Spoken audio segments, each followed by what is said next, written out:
Segunda de Corintios, 13:14. Segunda de Corintios 13:14.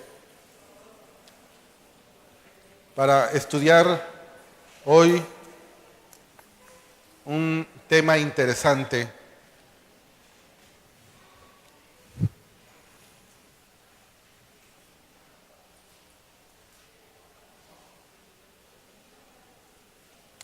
Les pido que se pongan de pie para dar lectura a la palabra de Dios. Vamos a dar lectura a la palabra de Dios, entonces todos les pido que se pongan de pie.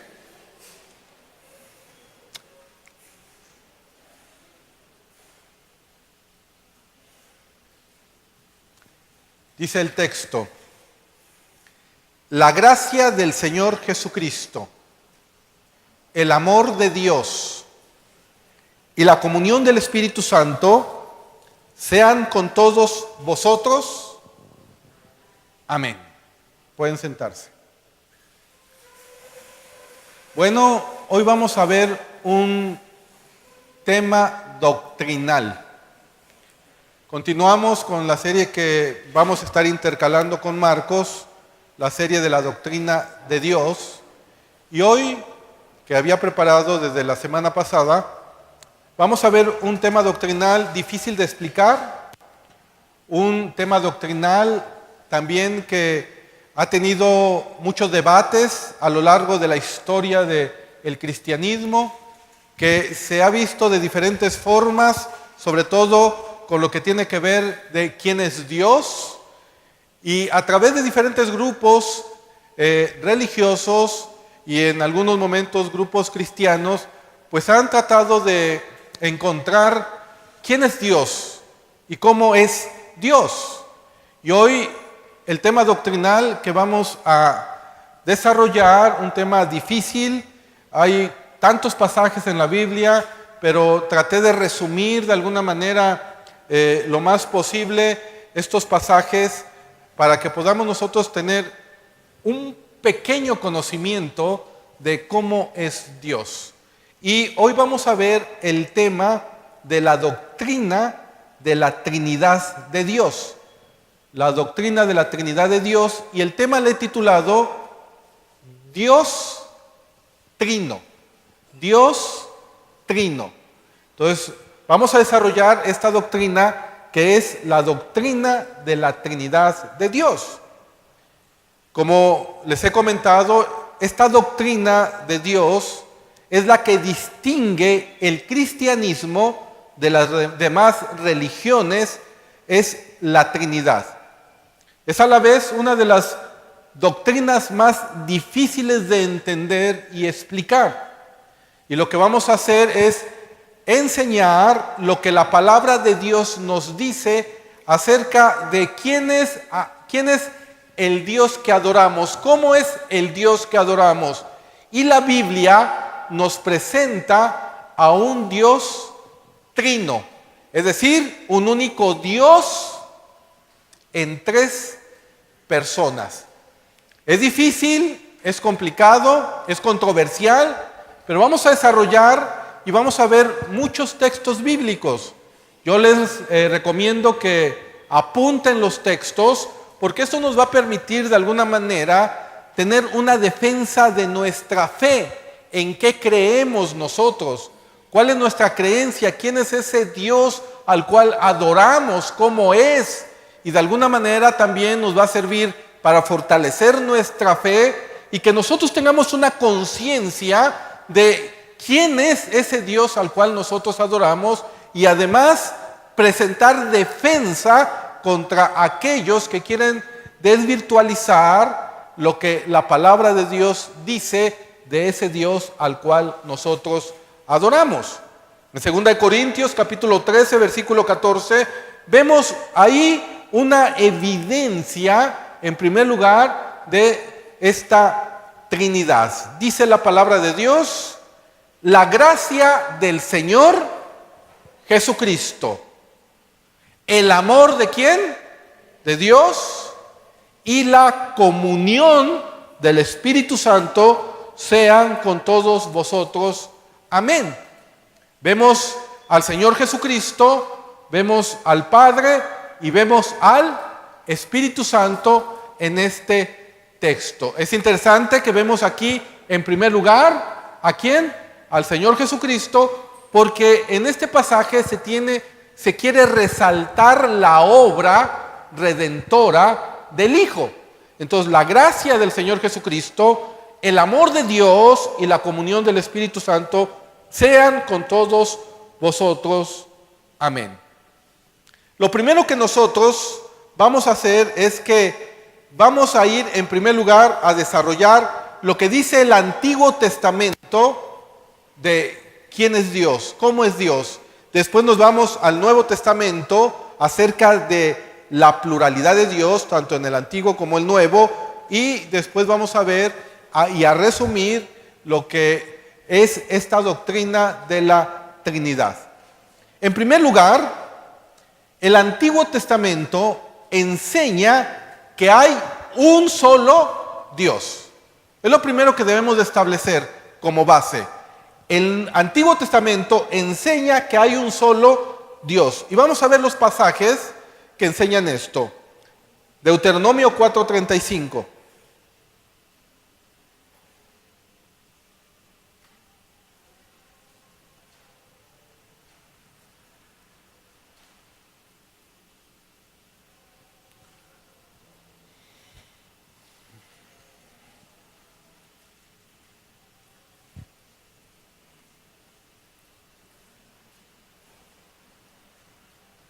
Dice la palabra de Dios.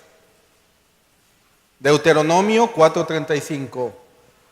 A ti te fue mostrado para que supieses que Jehová es Dios y no hay otro fuera de qué?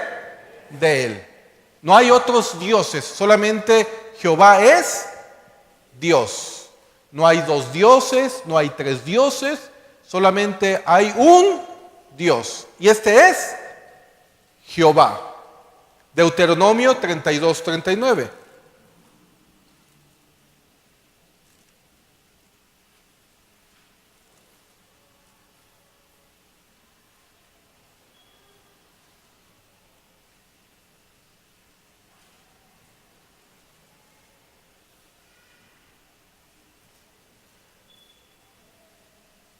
Dice la palabra del Señor.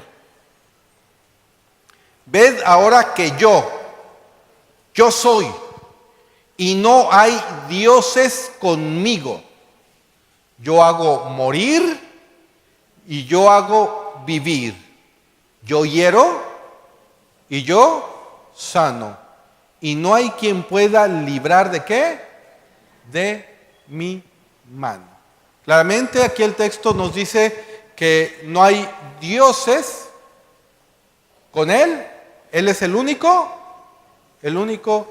Dios. Isaías 45:14.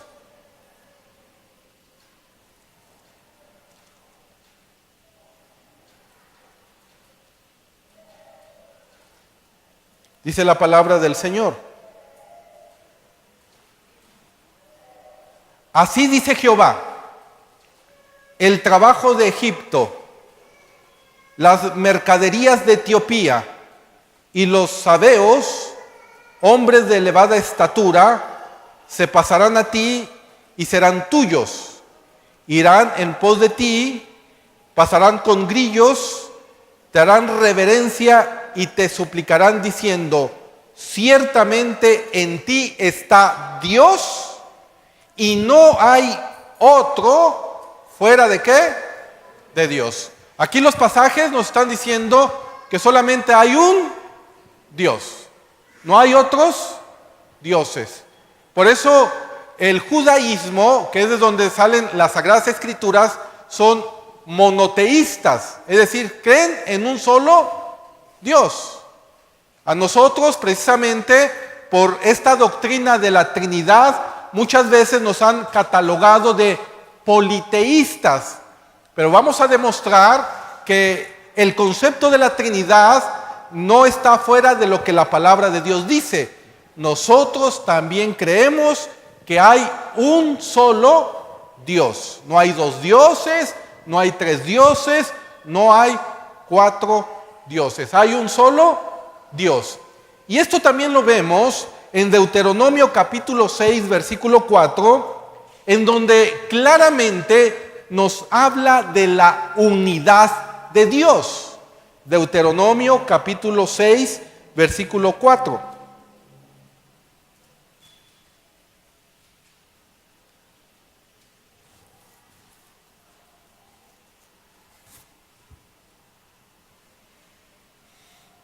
Dice la palabra del Señor: Oye Israel, Jehová nuestro Dios, Jehová, ¿qué dice? Uno es. Oye Israel, Jehová nuestro Dios, Jehová uno es. Esto es lo que se conoce en el judaísmo como el Shema de Israel, donde aquí claramente se especifica que Jehová es nuestro Dios y Él uno es. Bueno, tenemos que en primer lugar establecer esa base. Dios es uno y no hay otro Dios, no hay más dioses. Ahora bien, entonces, ¿cómo debemos de alguna manera empezar a entender la Trinidad? Bueno, es algo difícil de comprender, es algo difícil de explicar, pero lo primero que vamos a establecer es que la Biblia también nos da referencias a la pluralidad de Dios. Es decir, ya vimos que la Biblia dice que Dios uno es. Ahora vamos a ver algunos textos en el Antiguo Testamento de cómo se hace referencia a Dios como una pluralidad. Veamos algunos textos y empecemos en primer lugar con Génesis capítulo 1, versículo 26. Génesis capítulo 1, versículo 26.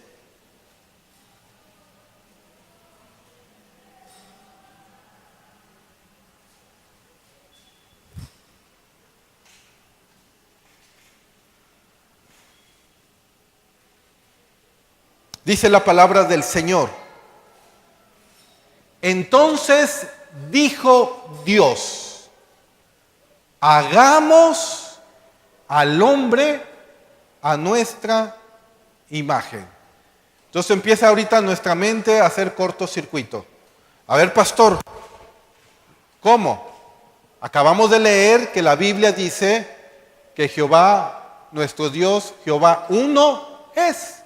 Y yo estoy leyendo en este versículo que dice, entonces dijo Dios, hagamos. Este es un verbo, el verbo hacer. No dice haré, hablando de una persona. Dice, hagamos al hombre, ¿a qué?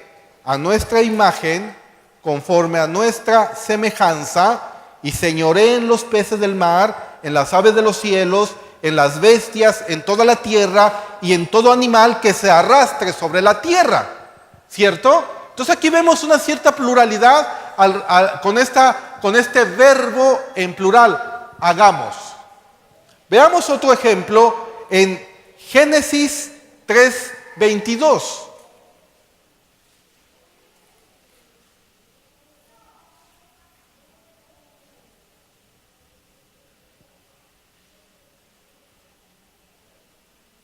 Dice la palabra del Señor: y dijo Jehová Dios, he aquí, el hombre es como uno de ¿qué? De nosotros, sabiendo el bien y el mal. Ahora pues, que no alargue su mano y tome también del árbol de la vida y coma y viva para siempre. Vean esta palabra, el hombre es como uno de nosotros. Aquí también se ve cierta pluralidad. Veamos otro ejemplo. Génesis 11:7.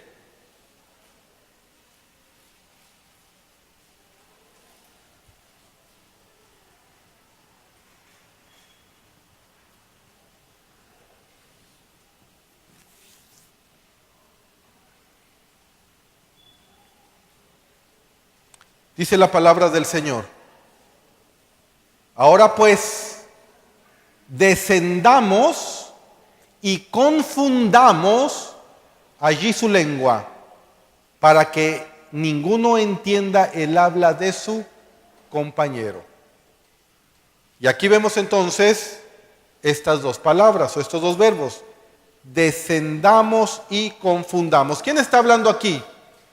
Está hablando Jehová. ¿Cómo lo sabemos? Por el versículo 6. ¿Qué dice el versículo 6?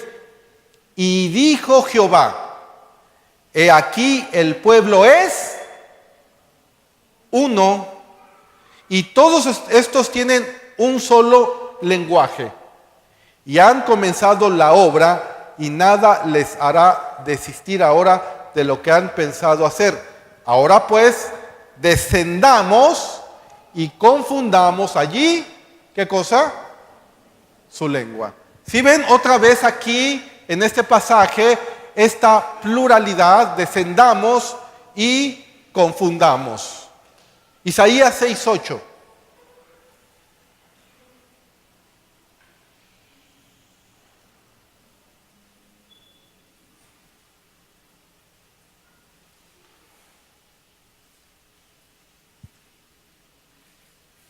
Vean lo que dice la palabra de Dios. Después oí la voz del Señor que decía, ¿a quién enviaré? ¿Y quién irá por mí? Dice, ¿y quién irá por nosotros? Entonces respondí, yo, heme aquí, envíame a mí. ¿Ven otra vez esta referencia? Cuando dice, ¿y quién irá por nosotros? Entonces aquí vemos también estos indicios de la pluralidad en Dios. También nosotros, en segundo lugar, podemos ver que hay una distinción de personas en la divinidad. A veces Jehová se distingue de Jehová. Veamos un ejemplo. Génesis 19:24.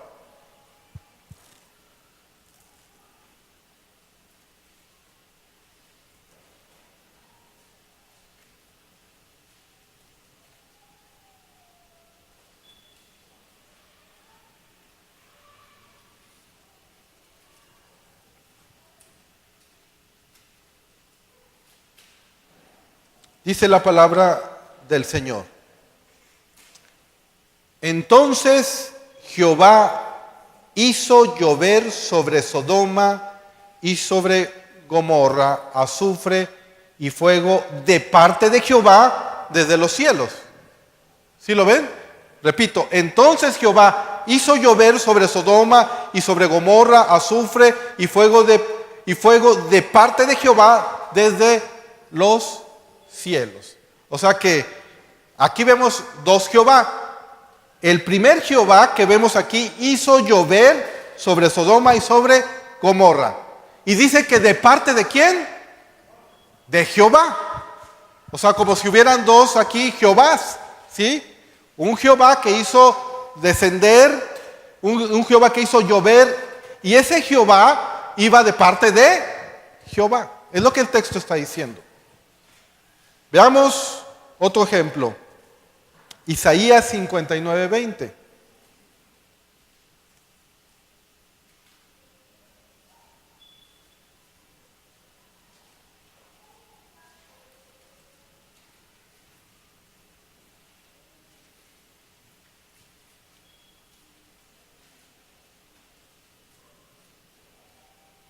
Dice la palabra de Dios, y vendrá el Redentor a Sión, y a los que se volvieren de la iniquidad en Jacob, dice Jehová. Ahora bien, también en la palabra de Dios encontramos un personaje que se identifica como el ángel de Jehová. Y nosotros debemos de distinguir este personaje como que la palabra de Dios se menciona como el ángel de Jehová, lo debemos de distinguir de un ángel de Jehová. Porque este ángel de Jehová es una cristofanía. ¿Qué significa una cristofanía?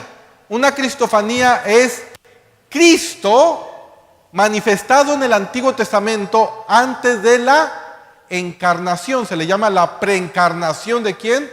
De Cristo. Todas las manifestaciones en el Antiguo Testamento de Dios eran precisamente el Hijo preencarnado. Y el ángel de Jehová es una preencarnación de Cristo. Veamos, por ejemplo, en Génesis capítulo 16, versículos del 7 al 13.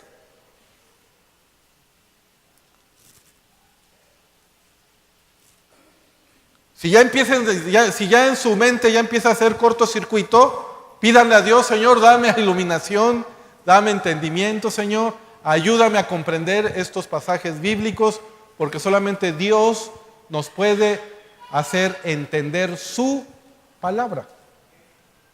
Dice Génesis 16, 17, y aquí vemos a Agar, que era la sierva de Saraí, que fue expulsada porque se había de alguna manera saltado las trancas con Saraí, se estaba volviendo soberbia, la estaba viendo de alguna manera medio mal, y entonces lo que hacen es que la expulsan, y vemos aquí al ángel de Jehová diciéndole algo a Agar, que era la esclava que le dio Saraí a Abraham para que tuviera un hijo que iba a ser precisamente Ismael. Vean lo que dice la palabra del Señor. Y la halló el ángel de Jehová junto a una fuente de agua en el desierto, junto a la fuente que está en el camino de Shur. Y le dijo: Agar, sierva de Saraí, ¿de dónde vienes tú y a dónde vas? Y ella respondió: huyo de delante de Saraí, mi señora. Y le dijo el ángel de Jehová: vuélvete a tu señora y ponte sumisa bajo su mano. Le dijo también el ángel de Jehová: multiplicaré tanto tu descendencia que no podrá ser contada a causa de la multitud. Además, le dijo el ángel de Jehová: he aquí que has concebido y darás a luz un hijo y llamarás su nombre Ismael, porque Jehová ha oído tu aflicción. Y él será hombre fiero, su mano será contra todos, y la mano de todos contra él, y delante de todos sus hermanos habitará. Entonces llamó el nombre de Jehová que con ella hablaba: tú eres Dios que ve, porque dijo: ¿no he visto también aquí al que me ve? Entonces vemos aquí también una referencia a la divinidad de este ángel de Jehová. No era un ángel cualquiera, era una manifestación de Jesucristo preencarnado aquí. Por ejemplo, en Éxodo capítulo 23, 20,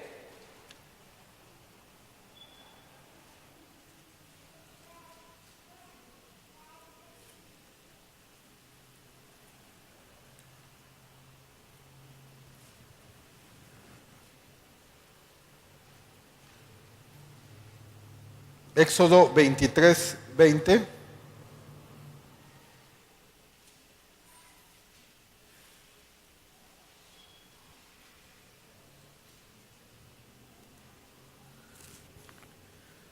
Dice la palabra de Dios: he aquí yo envío mi ángel delante de ti para que te guarde en el camino y te introduzca en el lugar que yo he preparado.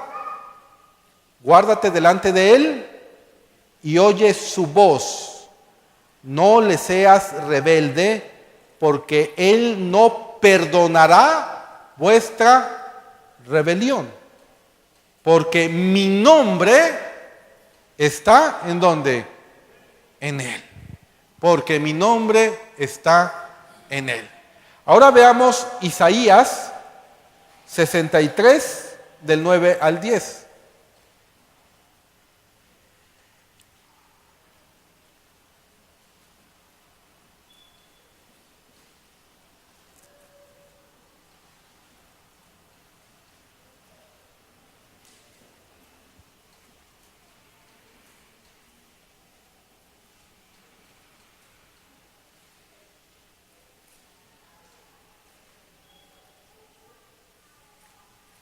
Vean lo que dice la palabra de Dios. En toda angustia de ellos, él fue angustiado. Y el ángel de su faz, ¿qué hizo? Los salvó. En su amor y en su clemencia los redimió y los trajo y los levantó todos los días, ¿de qué? De la antigüedad. Muy bien. Nosotros, para que pudiéramos también revisar que ya vimos que Dios es uno, pero que también hemos revisado algunos pasajes donde hacen referencia a esa pluralidad de Dios. Esto significa que el Padre tenía que ser Dios, el Hijo tendría que ser Dios y el Espíritu Santo tendría que ser Dios. Ahora bien, en el Antiguo Testamento vemos una referencia mesiánica al Hijo, pero como Dios. Esto lo vemos en Isaías 7:14. Veamos esta profecía mesiánica en donde la palabra de Dios apunta ¿a quién? Al Mesías, al Hijo, es decir, a Jesucristo como Dios. Dice la palabra del Señor. Isaías capítulo 7:14.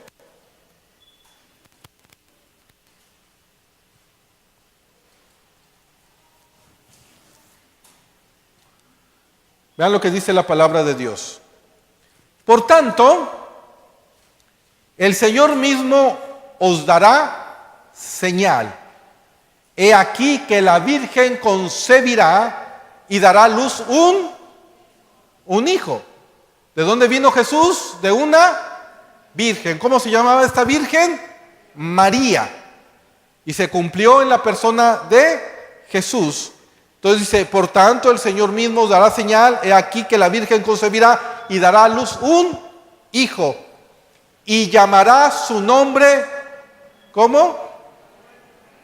Emmanuel. Y la palabra Emmanuel, de acuerdo al Nuevo Testamento, es Dios con nosotros. Dios con nosotros. Ahora veamos Isaías 9, del 6 al 7, para que quede aún más claro cómo la palabra de Dios en el Antiguo Testamento apuntaban al Mesías como Dios. Isaías 63,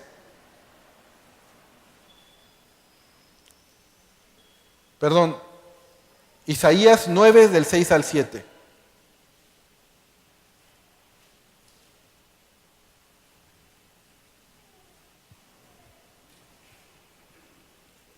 Dice la palabra del Señor.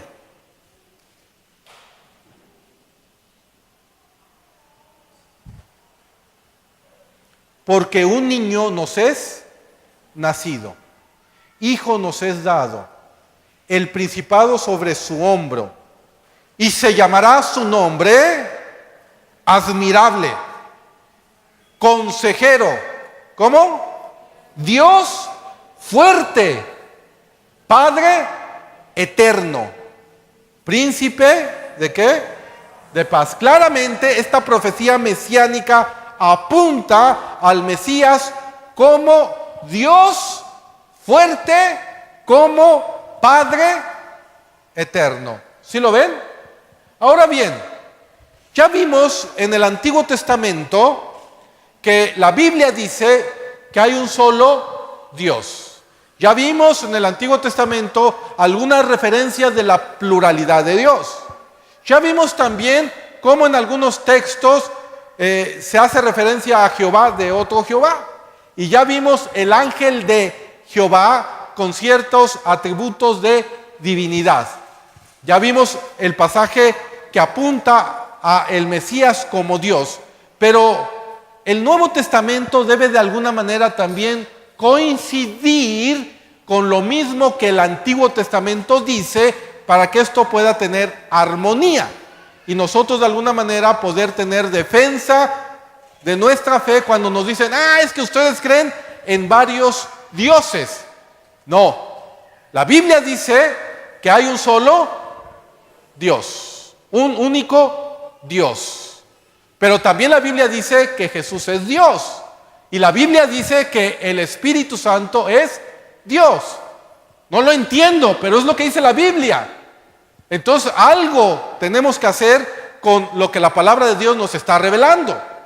Veamos en primer lugar que el Nuevo Testamento armoniza con el Antiguo Testamento, estableciendo los mismos principios doctrinales que acabamos de ver. En primer lugar, el Nuevo Testamento habla también de la unidad de Dios. Veamos, por ejemplo, Efesios 4:6.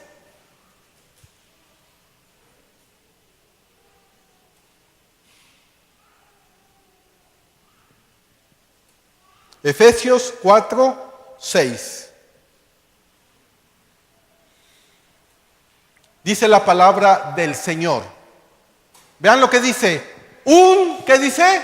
Un Dios y Padre de todos, el cual es sobre todos y por todos y en todos. Es decir, el Nuevo Testamento también establece el mismo principio doctrinal que el Antiguo Testamento. Hay un solo Dios.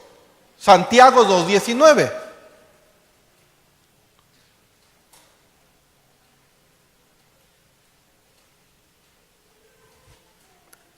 Vean lo que dice Santiago 2:19. ¿Tú crees que Dios es uno? Bien haces.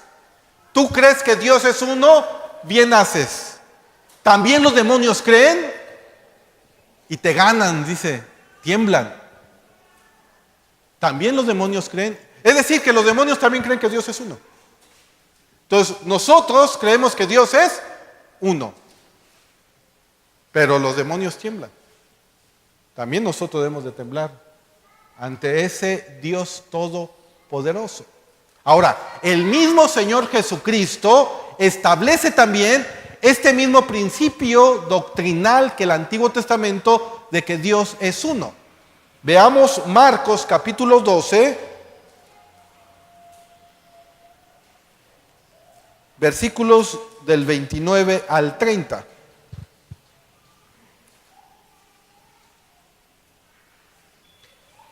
Marcos 12, 29 al 30. Jesús le respondió: el primer mandamiento de todos es: oye Israel, el Señor nuestro Dios, el Señor uno es.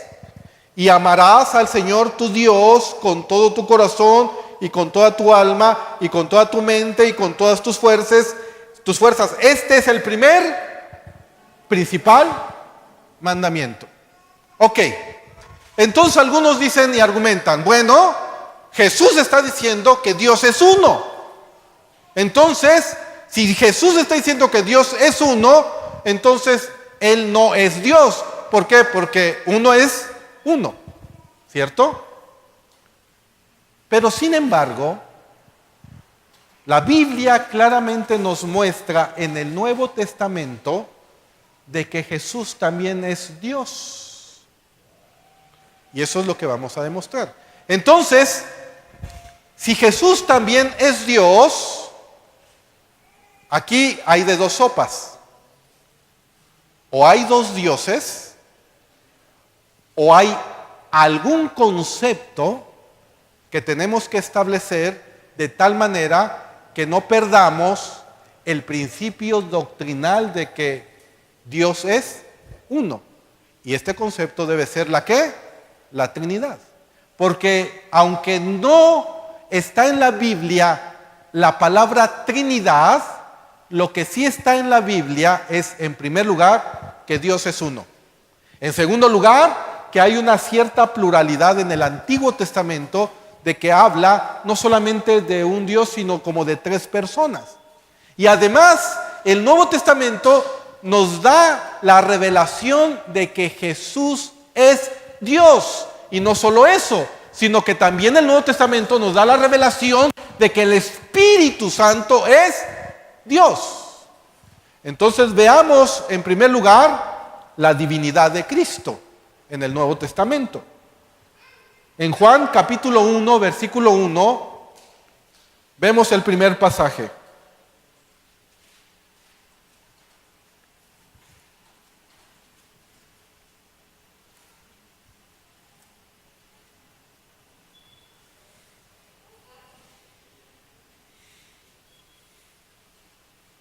Dice la palabra del Señor. En el principio era el Verbo. Y el Verbo era con Dios. Aquí ya está hablando de dos personas. En el principio era el Verbo y el Verbo era con Dios. Y la siguiente parte del versículo dice, y el Verbo era Dios. En el principio era Dios. En el principio el Verbo era, en el principio era el Verbo y el Verbo era con Dios y el Verbo era Dios. Y el versículo 14, ¿qué dice? Y aquel Verbo fue hecho carne y habitó entre nosotros y vimos su gloria como del unigénito del Padre, lleno de gracia y de ¿qué? Y de verdad. Lo que nos está diciendo que ese Verbo que era en el principio, que estaba con Dios y que era Dios, se hizo carne. ¿Qué significa que se hizo carne? Significa que tomó un cuerpo humano. Lo que estamos viendo aquí es que ese verbo, que en el original griego la palabra verbo es tratado palabra, que podríamos traducir en el principio era la palabra era con Dios y la palabra era Dios, y esa palabra o logos en el original griego se hizo carne. Entonces, ¿qué sucedió ahí, pastor? Pues era Dios, se hizo carne.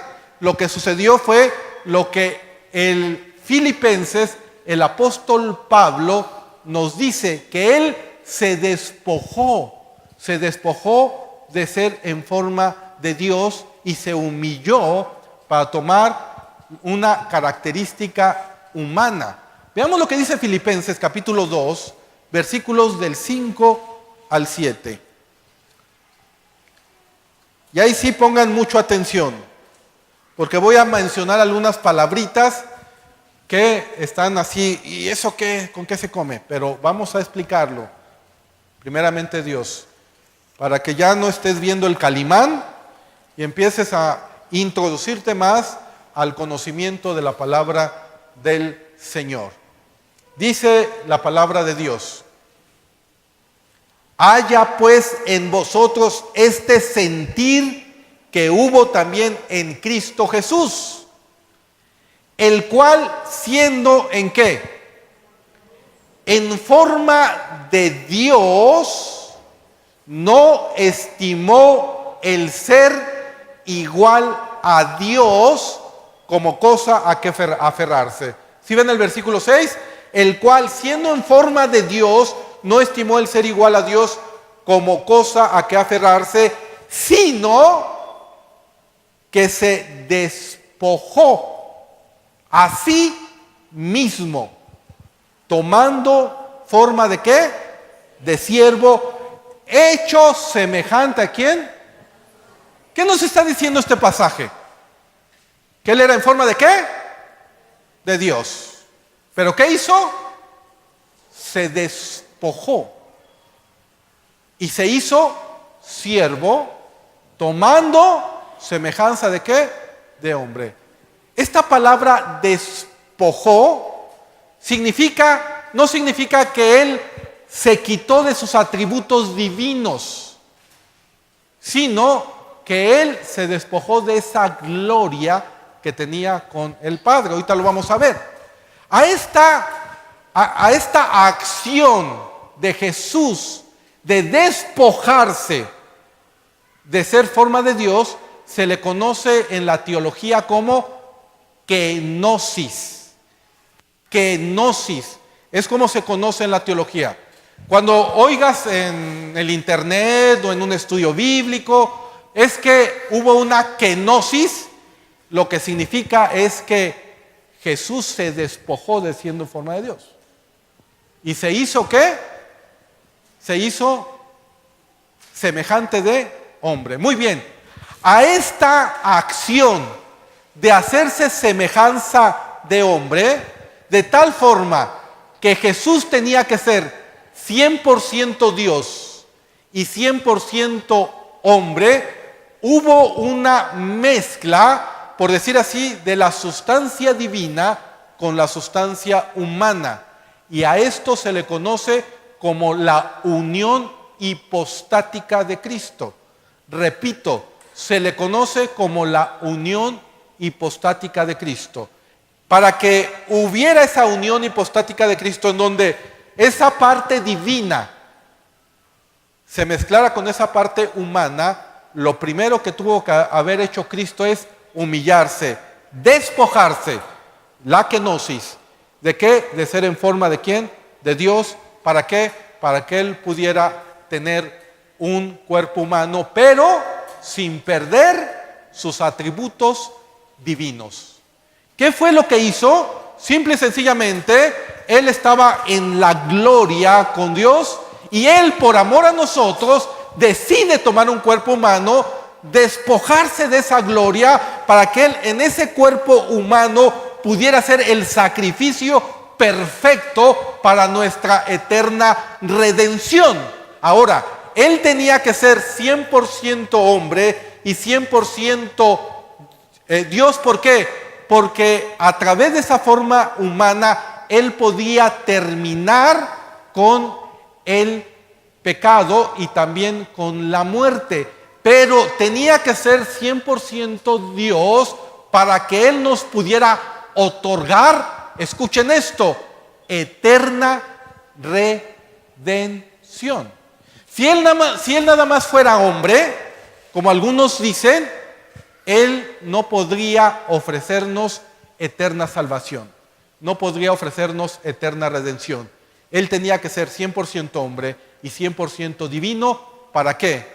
Para terminar con el pecado, para destruir la muerte y además para poder ofrecernos lo que es eterna salvación, eterna redención.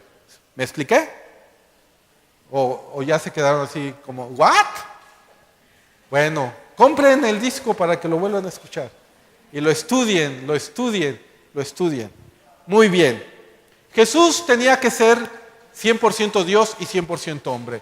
Es más, algunos argumentan, bueno, es que Él no podía ser Dios porque se cansó, tuvo hambre, pero los pasajes bíblicos que nos muestran cuando Jesús tuvo hambre y tuvo sed y se cansó, están hablando de la humanidad ¿de quién?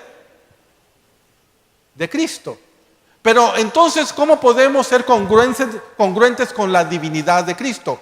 Número 1, Jesús tuvo hambre y tuvo sed, sin embargo dijo estas palabras: venid a mí los que estén cansados y trabajados, porque yo les haré ¿qué? Descansar. Él se cansaba, pero Él podía ofrecer descanso ¿a quién? A todos los seres humanos. Él tuvo hambre y tuvo sed. Sin embargo, en Juan 6:35 dijo lo siguiente: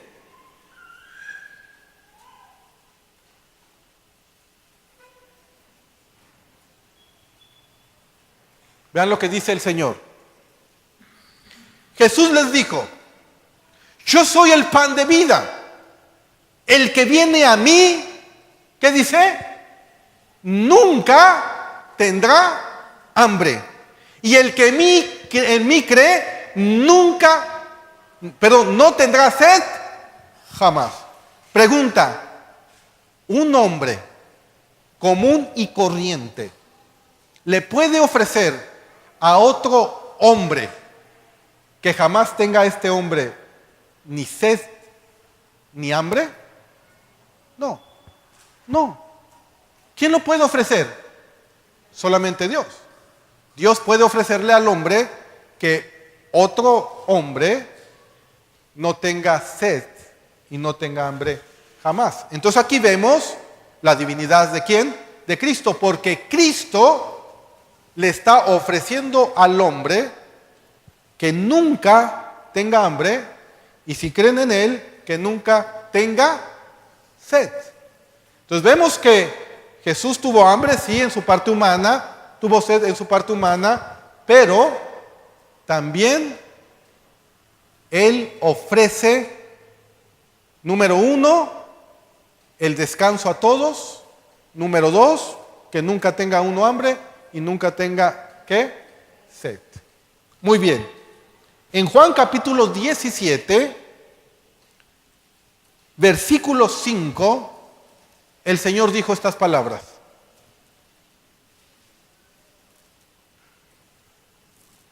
Juan 17, 5. Ahora pues, Padre, vean lo que dice, glorifícame tú al lado tuyo con aquella gloria que tuve contigo antes que el mundo fuese. ¿Sí lo ven? Ahora pues, Padre, glorifícame tú al lado tuyo con aquella gloria que tuve contigo antes que el mundo fuese. Jesús se despoja de la gloria que tenía con el Padre y le pide al Padre esa gloria de nuevo. Cuando Jesús es, de alguna manera, cuando va a la cruz del Calvario, derrama su sangre y resucita al tercer resucita al tercer día, Él sube a la diestra del Padre y es restaurada su gloria. Pero Él no pierde ninguno de sus atributos, ¿qué cosa? Divinos. ¿Por qué? Porque Él seguía siendo Dios. Y veamos algunos pasajes en donde se muestra la divinidad de Jesús. Por ejemplo, si nosotros vamos a Juan capítulo 8, versículo 58,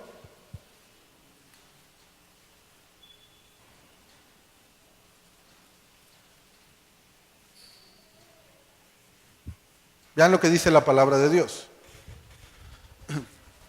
Jesús les dijo, de cierto os digo, antes que Abraham fuese, ¿qué dice? Yo soy. A ver, los judíos se quedaron así. ¿Cómo? ¿Sí? Antes de que Abraham existiera, lo está diciendo Jesús, yo soy. Y este yo soy es la misma palabra con la cual se presentó Dios ¿a quién? A Moisés. ¿Se acuerdan? Cuando Moisés iba caminando y se encuentra una zarza que no se apagaba y dijo, ay, qué raro. Y entonces ahí se le presenta a Dios y le dice, ¿sabes qué? Tú vas a tener que liberar a mi pueblo. Y Moisés le dice, bueno, ¿y qué les voy a decir? ¿Quién eres tú? ¿Con qué nombre? Tú le vas a decir que yo soy, te ha dicho. Y son las mismas palabras que utiliza aquí Jesús. Pero Jesús dice, pero antes que Abraham fuese, yo soy. Veamos ahora Juan 5, del 17 al 18.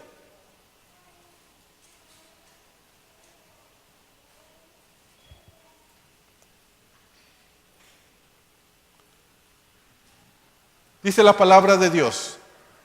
Y Jesús les respondió, mi Padre hasta ahora trabaja, y yo trabajo.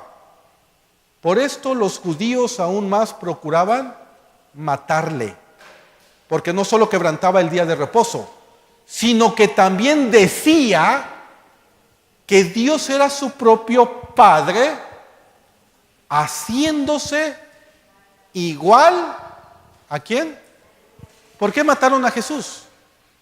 Los judíos mataron a Jesús porque lo culparon de blasfemia. Ellos entendieron correctamente lo que Jesús les decía que Él era igual que el Padre. ¿Que Él era qué? Dios. Los judíos lo entendieron, por eso lo mataron. ¿Por qué no lo entienden los testigos de Jehová? Pregunta, ¿no? Los judíos sí lo entendieron. Vean lo que dice ahora Juan 20:28.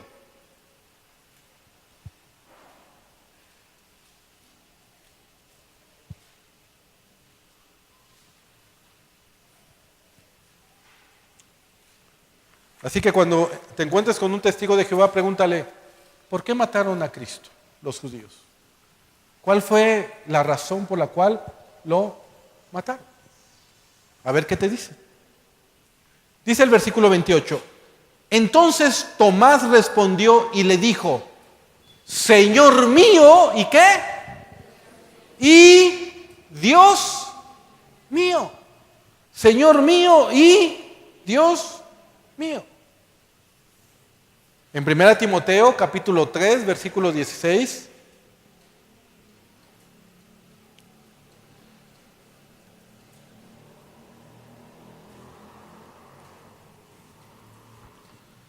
Y estoy sacando pasajes que no son que no son debatibles, que los podemos nosotros sacar con cualquier persona, incluso con cualquier teólogo, cualquier persona es que hay pasajes que pueden ser debatibles, de que no estuvieron en los originales y te empiezan a debatir. Estos los podemos encontrar en cualquier Biblia. Dice la palabra de Dios. E indiscutiblemente, grande es el misterio de la piedad. Dios fue manifestado ¿en qué? En carne. Lo que vimos en Filipenses, lo que vimos en Juan 1:14, justificado en el Espíritu, visto de los ángeles, predicado a los gentiles, creído en el mundo y recibido arriba ¿en qué? En gloria. Ok, no quieren aquellos que niegan la divinidad de Cristo, no quieren aceptarlo porque dicen, es que Dios es uno, sí, ya lo vimos, también nosotros creemos que Dios es uno, pero la Biblia también nos dice que Jesús es Dios. Es más, la Biblia dice que Jesús es Dios y la Biblia dice que el Padre dice que el Hijo es Dios. ¿Cómo? Sí, Jehová, el Padre, dice que el Hijo es Dios. ¿Dónde lo dice? Vamos a Hebreos, el libro de Hebreos. Vamos al capítulo 1.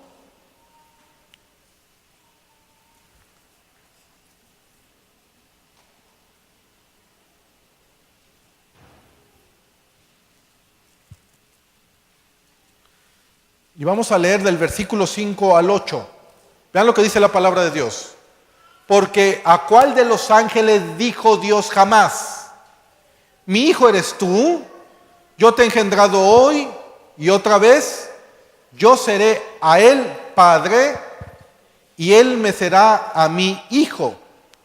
Y otra vez, cuando introduce al primogénito en el mundo, dice, adórenle todos los ángeles ¿de qué? De Dios. Ciertamente, de los ángeles dice, el que hace a sus ángeles espíritus y a sus ministros llama de fuego. Pero vean el versículo 8, y ahí subrayenlo. Mas del Hijo dice, ¿quién dice? El Padre, Dios, ¿no? Mas del Hijo dice, tu trono, ¿qué cosa? Oh Dios, por el siglo del siglo. Centro de equidad es el centro de tu reino. Este pasaje, versículo 8, está diciendo que el Padre está también llamando al Hijo como Dios. ¿Sí lo ven? Entonces, vemos claramente que Jesús es Dios. El Padre, sabemos que es Dios. Vimos ya que Dios es uno, y lo único que nos hace falta para concluir es ver que el Espíritu Santo también sea Dios y que sea también una persona. Y para esto voy a utilizar nada más un versículo. por tiempo, pero que es un versículo que nos da mucha luz acerca de esto. Veamos Hechos 5 del 3 al 4.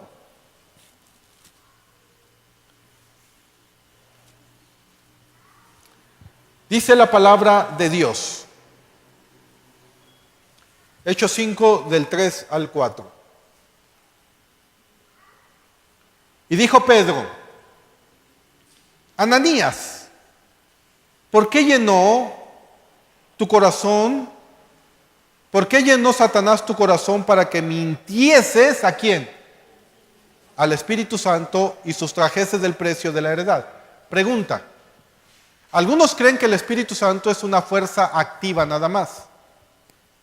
¿Se le puede mentir a una fuerza activa? No. ¿A quién se le miente? A una persona. ¿A quién le estaba mintiendo? Al Espíritu Santo. Lo que significa que el Espíritu Santo es una persona. Continuamos leyendo. Reteniéndola no se te quedaba a ti, y vendida no estaba en tu poder. ¿Por qué pusiste esto en tu corazón? Y vean lo que dice: no has mentido a los hombres, sino ¿a quién? Es decir, que mentirle al Espíritu Santo es mentirle ¿a quién? A Dios. El Espíritu Santo entonces es también Dios. Muy bien. Ahora vamos a nada más a leer algunos pasajes que establecen la Trinidad. Es decir, que Dios está de alguna manera coexistiendo en tres personas: el Padre, el Hijo y el Espíritu Santo. Y el pasaje más evidente de la Trinidad es la que vemos cuando Jesús es bautizado en Mateo capítulo 3, versículos del 16 al 17.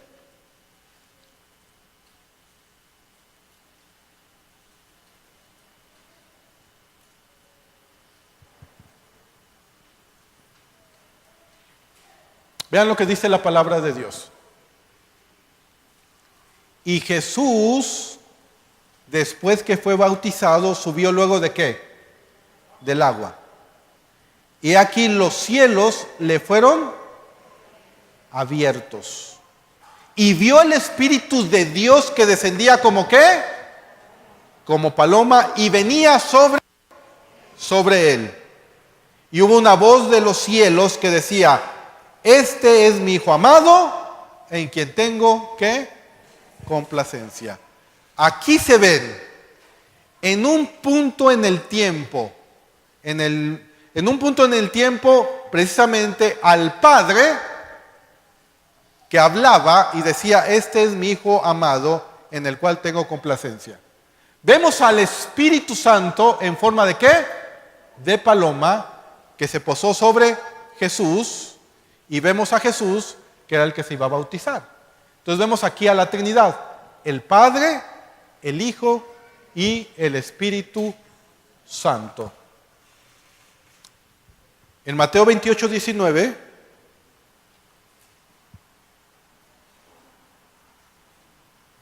vemos otra revelación. Dice la palabra de Dios: por tanto, id y hacer discípulos a todas las ¿qué? Todas las naciones, bautizándolos en el nombre de ¿quién? Del Padre y del Hijo y del Espíritu Santo. Pero vean algo interesante. Nos dice bautizándolos en los nombres, ¿cierto? ¿O sí dice así? No. Dice bautizándolos en el nombre. ¿De quién? Del Padre, del Hijo y del Espíritu Santo. Algunos argumentan y dicen: bueno, pero ¿por qué en el libro de los Hechos no vemos que los apóstoles hayan bautizado en el nombre del Padre, del Hijo y del Espíritu Santo? Nosotros vemos que son bautizados en el nombre de ¿quién? De Jesús. Bueno, la respuesta es sencilla. Pregunta: ¿el Padre, el Hijo y el Espíritu Santo son nombres? No, no son nombres, ¿o sí? Estos son títulos, son asignaciones: el Padre, el Hijo y del Espíritu Santo. Pero sin embargo dice bautizándolos en el nombre. ¿De qué? Del Padre, del Hijo y del Espíritu Santo. Hay una incongruencia con esto y lo que hicieron los apóstoles cuando bautizaban a las personas en el nombre de Jesús. No, porque Jesús es el nombre que es sobre todo nombre. Entonces, Jesús es el nombre. Aquí está haciendo referencia precisamente que en el bautismo está presente Dios Trino, el Padre, el Hijo y el Espíritu Santo. Además, el nombre de Jesús en el original hebreo es Yoshua. Yoshua, que es un nombre compuesto que significa Jehová salva. Eso es lo que significa. Jehová salva. Entonces, ¿cuál es el nombre en el cual se bautiza? En el nombre de Yoshua. Que Jesús es una transliteración de ese nombre hebreo, pero el nombre correcto que en el original hebreo se utiliza es Yoshua, que significa Jehová salva. Entonces no hay ninguna congruencia. Simple y sencillamente aquí vemos la Trinidad y el bautismo es en ese nombre. ¿En qué nombre? En Jehová salva, que es Yoshua. ¿Se entendió? Si no, vuelvan a escuchar el cassette. Nosotros entonces debemos de resumir lo siguiente. El Nuevo Testamento claramente enseña tres cosas. Número uno, que hay un solo Dios. Número dos, que el Padre es Dios, que el Hijo es Dios y que el Espíritu Santo es Dios. Y número tres, que cada una de estas personas es distinta. ¿Qué enseñan los testigos de Jehová? Que Jesús es un Dios más pequeño que Jehová. Es decir, los testigos de Jehová dicen, tenemos al Dios Todopoderoso y además como si Jesús fuera otro diosito. Y tenemos a otro diosito que no es todopoderoso. Entonces ya sale del principio bíblico porque la Biblia dice que hay un solo Dios. Entonces le tienes que preguntar, ¿eres politeísta? ¿Qué dicen los mormones?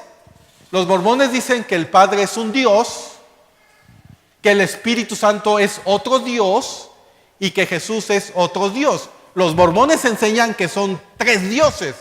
Entonces también salen del principio bíblico que dice que Dios es un solo Dios. Y es también una herejía.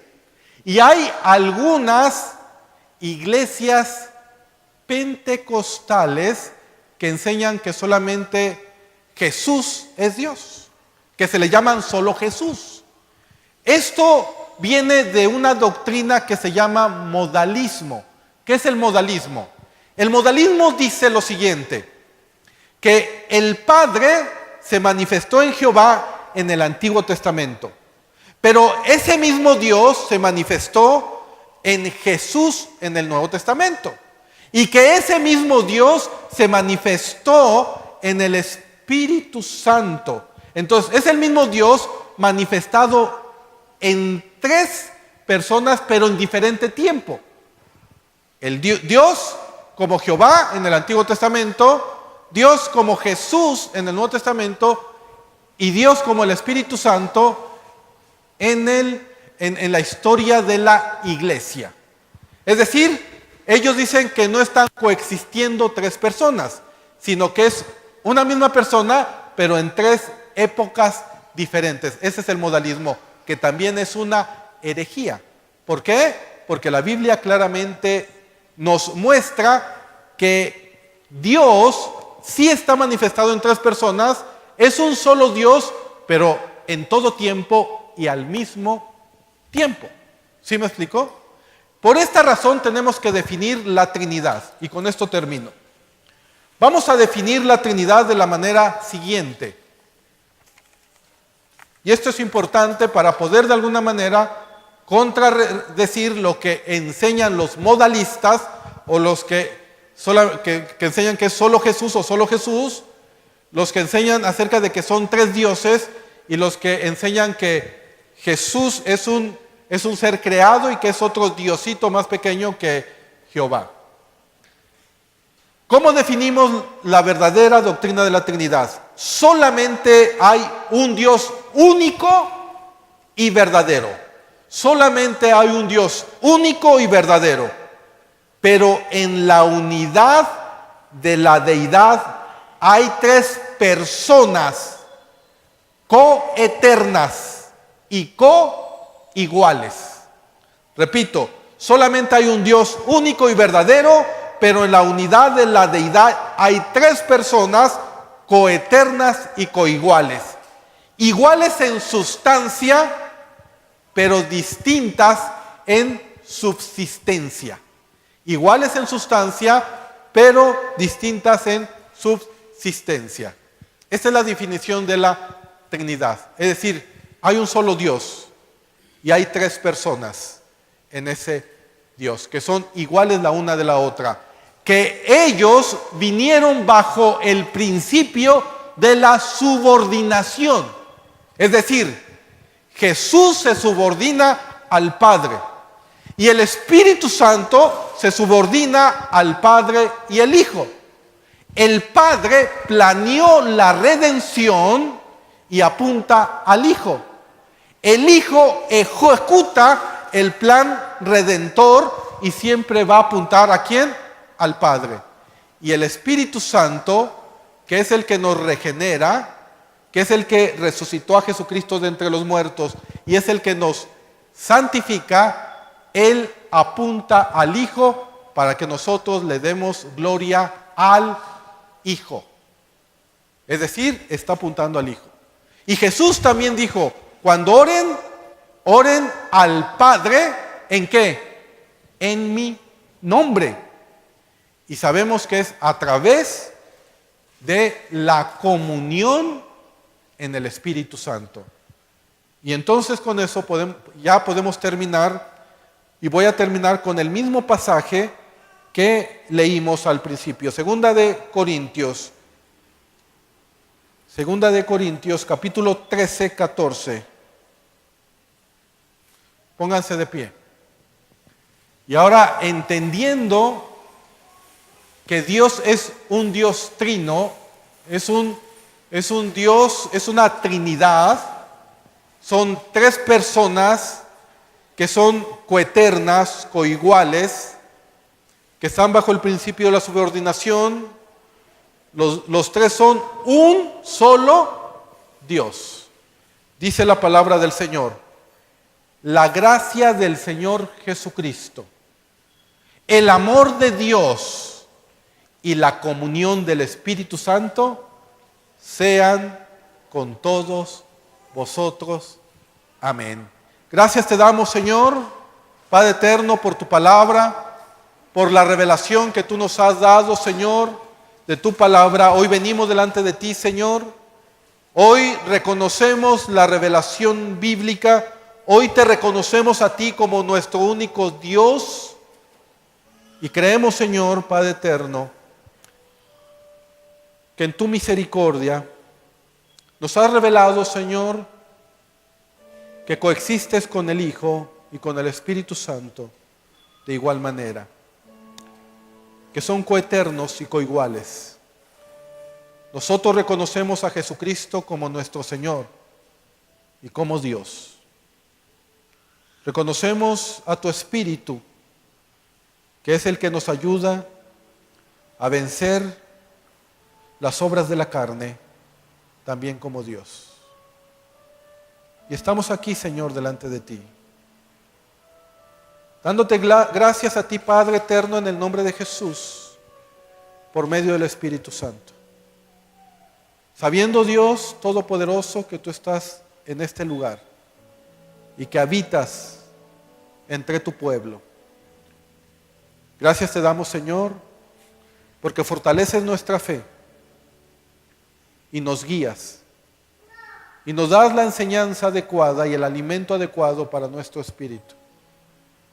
Gracias, Padre, porque estamos en este lugar aprendiendo de ti, conociéndote cada día más, sabiendo, Señor, que tú tienes propósito en nuestra vida y que de la misma manera que tú nos das descanso, de la misma manera que nos das agua, alimento, Señor, espiritual, en el cual nunca tendremos sed y nunca tenemos hambre si creemos en ti. Tú has prometido en tu omnipresencia que tú estarás con nosotros todos los días de nuestra vida. Y lo creemos, Señor. Y si tú en esta mañana quieres recibir a Jesucristo como tu Señor y tu Salvador, y crees que Él murió en la cruz del Calvario, Él se despojó de su divinidad, de su gloria para venir a esta tierra, convertirse en siervo y siervo en la cruz, derramar su sangre por amor a ti, y el Padre, por medio del Espíritu Santo, levantó a Jesucristo de entre los muertos para otorgarte eterna salvación. Si tú hoy reconoces que eres un pecador y que necesitas la misericordia de Dios, que has pecado y que has ofendido a Dios, yo te pido que hagas esta oración y le digas: Padre, perdóname. Perdóname porque tú eres Dios, eres santo, santo, santo, y yo soy un pecador. Hoy reconozco mi pecado delante de ti y te pido perdón. Y te pido que la sangre de Cristo me lave de toda iniquidad, de toda rebelión y de todo pecado. Y creo que Jesús, siendo Dios y siendo hombre, murió por mí en una cruz, derramando su sangre y resucitando al tercer día. Otórgame esa eterna redención, Señor Jesús. Hoy yo te pido que vengas a habitar en mí. Hoy abro mi corazón y te reconozco como mi Señor y mi Salvador.